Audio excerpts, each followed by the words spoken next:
হ্যাঁ বল, খিদে পেয়েছে, খেতে দাও। বস, দিচ্ছি।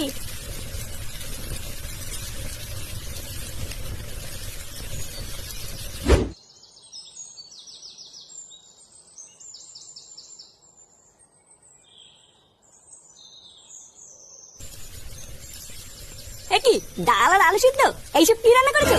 প্রতিদিন এক খাবার, বাড়া এইসব দিয়ে ভাত খাওয়া যায় নাকি? তোর বাবা যা বাজার করে দেবে তাই তো রান্না করবো। বাবা বাজার করে দেবে মানে লেওরা বাজারে কি মাছ মুছ নেই নাকি? বাড়া প্রতিদিন ডাল আর আলু সিদ্ধ, একটু ভালো মন্দও রান্না করে না। ভালো মন্দ খাবে? লেওরা ভালো মন্দ খেতে গেলে না সংসারে টাকা দিতে হয়, বুঝলি তো? না হলে অন্তত হাতে হাতে কাজ করে দিতে হয়। বাড়ার বাল বাপের পুঙা মেরে আর কয়দিন খাবি? ছেলেটা খেতে বসেছে, খাওয়ার সময় কি সব বলছো তুমি? আরে ভোদা, তুমি থামো তো। লেওরা তোমার জন্যই আজকেও এত অধঃপতনে গেছে। দিনরাত গাড়ির ঘাম পায়ে ফেলে কাজ করতে করতে আমার জীবন শেষ হয়ে যাচ্ছে।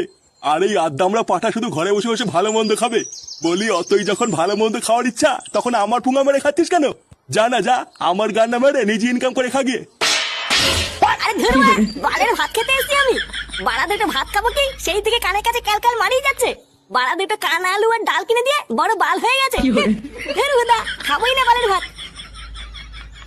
বাল খেতে এসেছিলাম আমি বাড়িতে।